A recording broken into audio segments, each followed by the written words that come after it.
तो students, this is Sandeep Kumar Sinha. एक बार फिर से स्वागत है हमारे चैनल पर एक नए टॉपिक के साथ, central bank and its function. Now start with the meaning of central bank.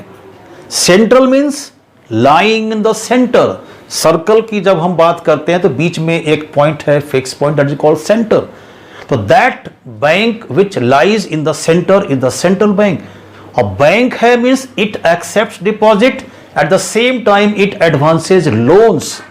मतलब कोई भी बैंक जो बीच में है, मतलब जो कमांडिंग पोजीशन में है, जो कंट्रोलर है, and also accepting deposits, advancing loan, that is the central bank. मतलब सेंट्रल बैंक है क्या? जब वो सेंटर में है तो कंट्रोलर है मीन्स बॉस है, मीन्स कमांडर है, कंट्रोलर है। Then how to define a central bank? The central bank is an apex institution of monetary and that is banking system of the country. किसी भी country का ये monetary और banking system का top bank है, means that is the bank at the top और boss of all the financial system in the country.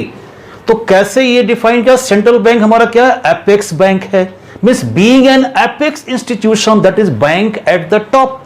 It supervises, controls, monitors, regulates and simply means supervises the functioning of all the financial institutions in the country। माने ये चूंकि हमारा एक apex bank है top पर, इसलिए ये जितने भी मॉनिटरी सिस्टम है हमारे कंट्री का, including financial and banking system, सबके फंक्शनिंग को सुपरवाइज करता है, रेगुलेट करता है, मॉनिटर करता है, कंट्रोल करता है। And being is the centre, centre में चूंकि ये स्थित है, means it is the boss of all the financial institutions in the country. मतलब ये सेंटर में चूंकि स्थित है, इसलिए जितने भी इंस्टीट्यूशन हमारे देश में है ये सबका बॉस है। Then how to define it concrete words? That is it is the apex bank, that is bank at the top which controls, that bank at the top which monitors, controls, regulates and supervises the functioning of the banks and other financial institutions in the country. That is the simple definition of central bank. Central bank हमारा क्या है? Bank at the top. Simple layman language में central bank क्या है? Bank at the top. कैसा bank है? जो बाकी जितने भी बैंकिंग और फिनेंशियल इंस्टीट्यूशंस है हमारे देश में, उसके फंक्शनिंग को कंट्रोल करता है, रेगुलेट करता है, सुपरवाइज करता है, मॉनिटर करता है। ये है हमारा सेंट्रल बैंक। हमारे देश का जो सेंट्रल बैंक है वो रिजर्व बैंक ऑफ इंडिया है, means our central bank is reserve bank of India. तो रिजर्व बैंक ऑफ इंडिया कब स्टैब्लिश हुआ था? That is a simple case of general knowledge. You should know when this bank was established in our country, when was it nationalised in our country. It was established in the country on April 1, 1935 as a share holders bank. It was not nationalized in the early stage. It was simply established as a shareholders bank on April 1, 1935 and was nationalized on January 1, that is 1949. 1 जनवरी 1949 को ये nationalise हो गया था after India got independence. आज़ादी के बाद 47 में जब देश आज़ाद हुआ तो जो ये पहले रिजर्व बैंक ऑफ इंडिया एक शेयर होल्डर्स बैंक था 35 में, वो हमारा नेशनलाइज हो गया 1949 में। और ये जो 1935 में बैंक एस्टैब्लिश हुआ था through an act, that is reserve bank of India act, passed in 1934। तो that is our reserve bank of India. हमारा क्या सेंट्रल बैंक है हमारे देश का, which is the controller, monitor, supervisor and regulator of all the banking system of our country.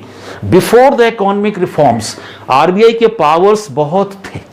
Now after the reforms in the financial sectors during economic reforms in 1991, certain powers of RBI have been cut. Now Reserve Bank of India is just a facilitator in our country, means providing facilities to the banking system to perform its functioning in a better way. Now look at the functions. We have to discuss here the functions performed by a central bank. What are those functions which are performed by a central bank? The first function is issue of currency notes.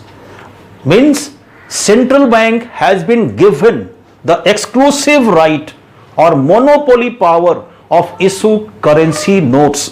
जितने भी currency notes in circulation देश में होते हैं सबका issue करने का जो राइट्स है resting with the central bank has got the monopoly power. Means और दूसरा कोई नहीं है. That is the monopoly of issuing currency notes. ये हमारा जो भी नोट्स इशू करता है these notes circulate in the country as legal tender money. What is the meaning of legal tender money? That is, there is a legal binding on every person to accept it during any transaction. No one can refuse. No one can refuse to accept it. कोई भी व्यक्ति किसी भी transactions के वक्त इसे refuse नहीं कर सकता. The person has to accept it. Means these currency notes circulate as legal tender money. जो भी currency notes ये हमारा जो सेंट्रल बैंक इशू करता है, जो हमारे देश में रिजर्व बैंक ऑफ इंडिया है, these notes circulate as legal tender money. ये हमारा यहां पर है. हमारे देश में जो हमारा सेंट्रल बैंक है reserve bank of India, in our country our central bank that is reserve bank of India issues currency notes of ₹2 and above. 2 रुपया या 2 रुपया से ऊपर का जितना भी करेंसी नोट्स है ये हमारे देश में reserve bank of India issue करता है. Now the question arises, what about 1 rupee note, what about the coins of any denomination. जो भी सिक्का हमारे देश में चलता है या जो 1 रुपया का नोट है वो कौन इशू करता है?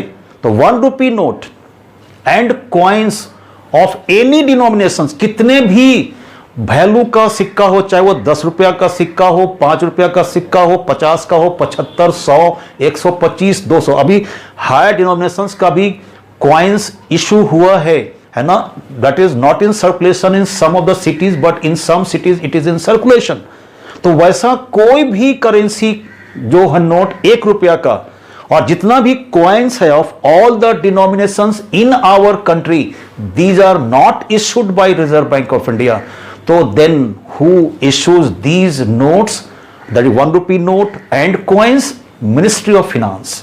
हमारे देश में जो वित्त मंत्रालय है under the government of India that issues 1 rupee note and coins of all the denominations. Reserve Bank of India has no authority or right to issue 1 rupee currency note and coins of any denomination. And for that, जब भी notes issue होता है तो central bank को has to keep a certain security in the form of gold and foreign securities. कुछ security रखना होता है सेंट्रल बैंक को अपने पास जब भी वो इशू करता है करेंसी नोट्स. तो 2 फॉर्मेट में रखना होता है, गोल्ड के फॉर्मेट में और फॉरेन सिक्योरिटीज के फॉर्मेट में against the notes issued by that particular central bank. तो हमारे देश में जो एक रूल है by statutory rules, reserve bank of India has to keep about 200 crore 200 crore अपने पास उसे रखना होगा, जिसमें 115 करोड़ लगभग गोल्ड का होगा वैल्यू और 85 करोड़ जो होगा वो हमारा होगा फॉरेन सिक्योरिटीज का. That will change from time to time. तो ये 200 करोड़ वो अपने पास सिक्योरिटी रखेगा, then only it can issue currency notes. तो इंडिया में जो रिजर्व बैंक ऑफ इंडिया है it has also to keep securities against the issue of those currency notes. तो जो भी हमारा यहां पर इंडिया है करेंसी नोट्स इशू करता है ये हमारा लिखा हुआ है कि 2 रुपया या 2 रुपया से ऊपर का, मतलब 2 रुपया से जो नीचे का जो करेंसी नोट्स है that is 1 rupee currency note is not issued by the reserve bank of India. Coins are not issued by the reserve bank of India. ये हमारा है. नाउ द क्वेश्चन अराइजेस कि अगर एक ही जगह से नोट्स इशू होता है तो क्या इसका लाभ है? What are the advantage? और why this provision has been made to issue currency notes from only one means institution, एक ही संस्था को यह अधिकार क्यों दिया गया कि करेंसी नोट जब भी इशू करेगा तो वही करेगा। तो फर्स्ट एंड फॉरमोस्ट जो एडवांटेज है, most important advantage, central bank of a country is said to be the regulator of the economy during times of, that is, economic crisis. Apart from all other functions performed by the central bank, the most important function performed by a central bank is to regulate the economy during times of deflation or inflation. And for that, it is very much essential that the central bank holds the, means simple करते हैं, volume of currency notes and credit in the economy.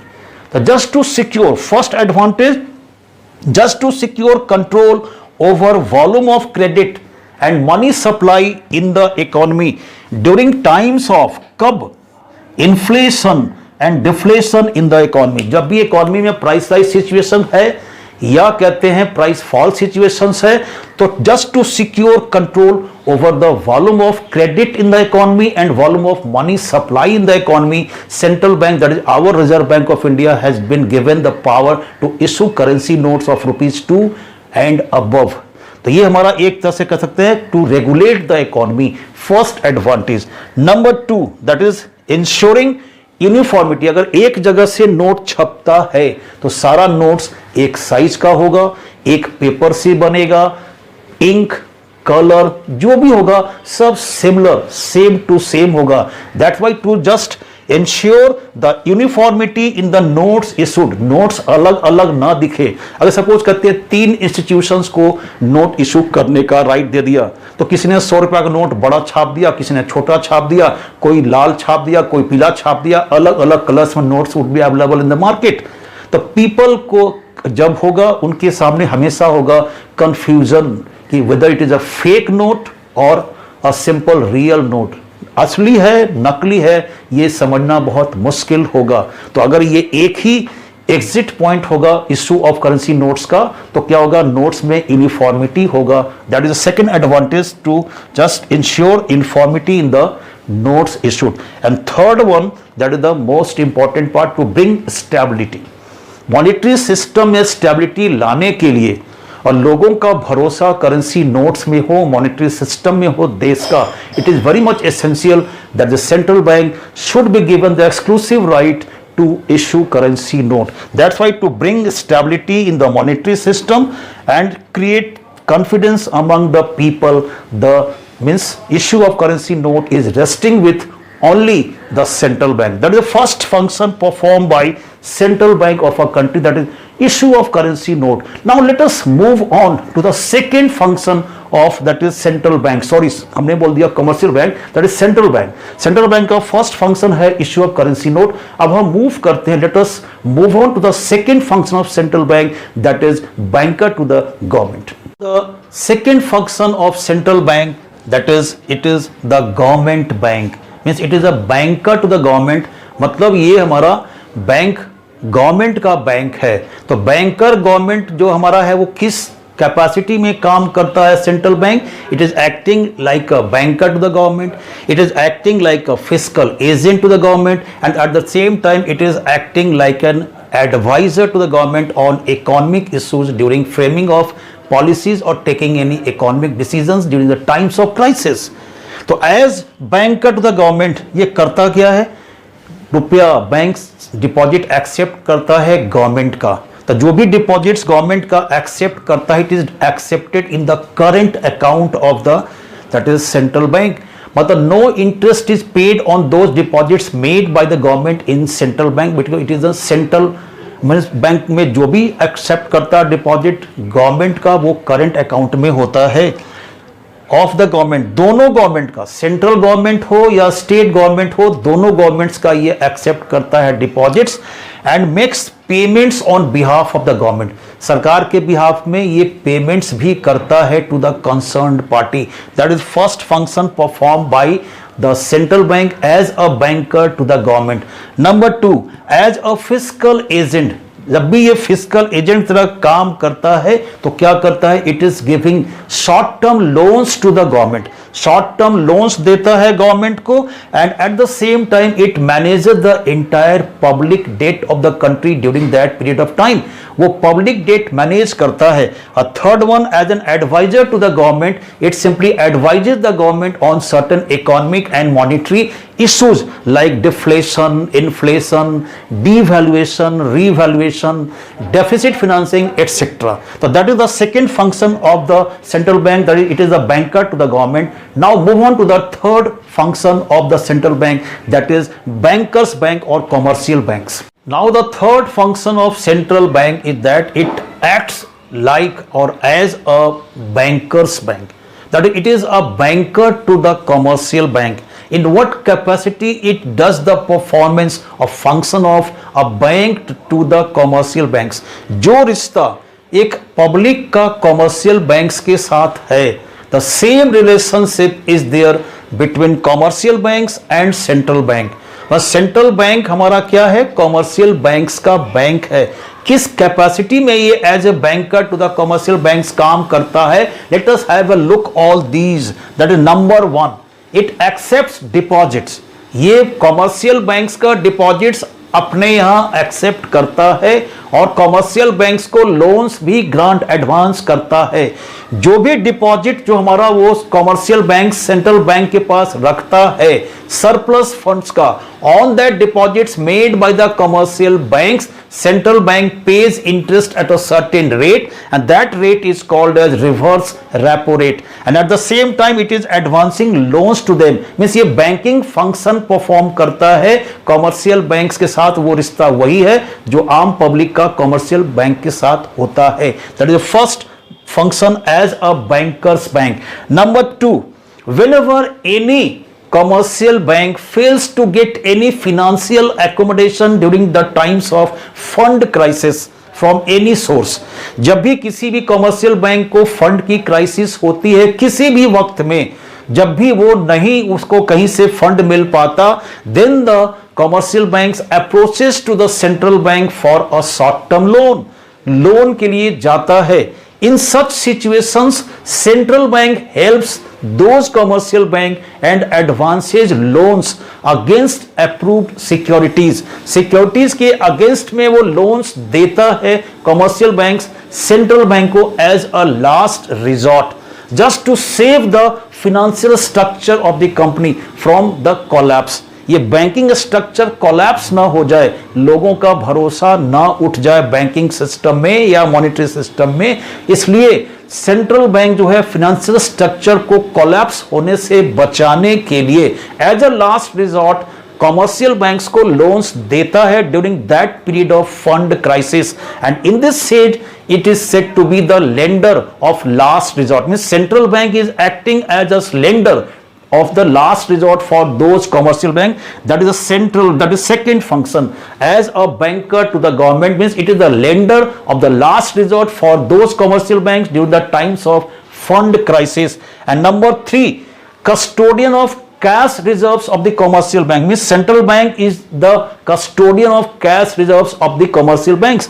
As per the statutory law or rule, if there is a legal binding on every commercial bank to deposit a certain percent of their total deposits in cash with the central bank, central bank के पास वो cash में पैसा रखना होता है, अपने total deposit का एक सर्टेन परसेंटेज, ये एक लीगल बाइंडिंग है। Every commercial bank has to deposit that much percent of total deposits in cash with the central bank, and that percentage, fixed percentage, which is also fixed by the central bank, that is called as cash reserve ratio. And that's why, because of the custodian of cash reserve हमारा ये commercial bank है, and that's why it is in a position to secure the control of volume of credit and money supply in the economy. ये हमारा क्या है, regulate करता है credit creation functions of the commercial bank by changing this cash reserve ratio whenever during the times of crisis, that is, let us suppose it is a period of inflation, जब भी price rise situation होता है तो उस वक्त क्या करता है सेंट्रल बैंक, CRR बढ़ा देता है, and now the commercial bank had to deposit more quantity of money decreases, aggregate demand falls, and the price level falls in this situation. The reverse is the situation during deflation. And the last one, it is the clearinghouse function for the commercial banks. Why? Because of this custody of cash reserves of the commercial bank. एक commercial bank ने suppose एक check या जो भी है हमारा वो clearance जो चेक का है, एक बैंक का दूसरे बैंक के साथ जो चेक का क्लियरेंस होता है, central bank clearing house function perform करता है, because of the fact that every bank has its account with the central bank. तो from that account it simply settles or transfer fund from one bank to the another bank, and as such it is said to be the clearing house functions for the settlement of those checks of the commercial bank through the transfer of funds from one bank to the other bank. So in these four capacities the central bank is acting as a banker. Let us move on to the fourth function performed by the central bank, that is central bank is the custodian of foreign exchange reserves. किसी भी transaction से, किसी भी field से, whenever foreign currencies reaches to the Indian economy or market, जो भी transactions होता है जिसके कारण अगर फॉरेन करेंसी की कमाई होती है तो it is ultimately coming to the central bank of the country. Means in our country our reserve bank of India holds the custody of all the foreign currencies earn through any transactions. जब भी वो transactions कहीं से भी होता है, foreign currencies आता है, तो वो हमारे किसकी कस्टडी में आता है? रिजर्व बैंक ऑफ इंडिया की कस्टडी में आता है. एंड ये जो हमारा कस्टडी है फॉरेन एक्सचेंज रिजर्व्स का, for what purpose it is done? To just ensure stability in the exchange rate during any international transactions between two different countries. There is a rate between that of exchange between the two currencies at which the transactions take place, and just to secure stability or to maintain the exchange rate in the interest of the nation, the Reserve Bank of India, that is our central bank, holds the custody of foreign currencies or foreign exchange. Means it is the custodian of foreign exchange. Suppose for example it is a situation of higher exchange rate. Exchange rate is suppose very high, बहुत high है हमारा exchange rate है ना. Suppose ये Indian rupee और dollar के बीच में exchange rate पहले सपोज था 60 rupees, now it reaches to 80 rupees. अब ये हमारा क्या हो गया? डॉलर महंगा हो गया, रुपया सस्ता हो गया. मतलब क्या हो गया? अमेरिकन गुड्स महंगा हो गया, तो जो भी अमेरिका से इंपोर्ट्स करेंगे हमारा इंपोर्ट बिल बढ़ेगा, and India has to make more payment on the purchase of the same quantity of goods which was purchase earlier. तो इन दैट सिचुएशन क्या हो गया? किसी भी चीज का दाम अगर बढ़ता है, इसका सिंपल मतलब यही क्या है कि डिमांड अधिक है और उसकी तुलना में सप्लाई कम है. तो reserve bank of India in such situation can not influence the that is called as the demand, but it can influence the supply. तो क्या करेगा?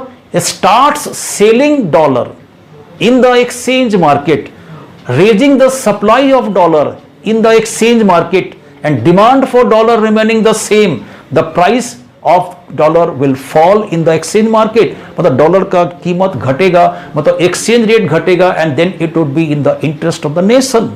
That is called as ये मैनिपुलेटर है, that means called as managed floating system in the foreign exchange, जो chapter हमारा है.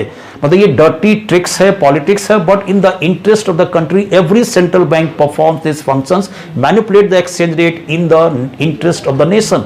Similarly during the time of suppose कहते हैं fall in the exchange rate, exchange rate अगर बहुत कम है तो वैसी स्थिति में क्या करता है? Starts purchasing the foreign currency from the market, raising its demand, and simply manipulate the exchange rate in the interest of the nation, that it is the custodian of foreign exchange rate just to secure stability in the exchange rate in the market. Now the fifth and the last function performed by a central bank, that it is a credit controller. Means it controls the supply of money and credit in the economy. ये हमारे economy में money supply means quantity of money को regulate करता है, flow of credit को regulate करता है, इसके वॉल्यूम को और इसकी डायरेक्शन को दोनों को फ्लो करता है थ्रू इट्स वेरियस इंस्टीट्यूट. ये हमारा instruments of monetary policy, that is quantitative measures as well as qualitative measures, इसका मैं एक सेपरेट वीडियो बनाऊंगा। जो इसके बाद जो नेक्स्ट वीडियो हमारा होगा ये क्रेडिट कंट्रोल मेजर्स पर होगा। That is the last function perform by central bank. That's all about the functions of central bank. पहला फंक्शन हमने क्या देखा, issue of currency notes, currency notes का मोनोपोली राइट है। सेकंड हमने क्या देखा, गवर्नमेंट बैंक है means banker to the government. Third that is the bankers bank means bank का ये बैंक है। Fourth custodian of foreign exchange reserve, and the fifth one is the credit controller function performed by the central bank. तो ये हमारा था, that is all about the functions performed by a central bank, है ना। Till then, thank you, goodbye.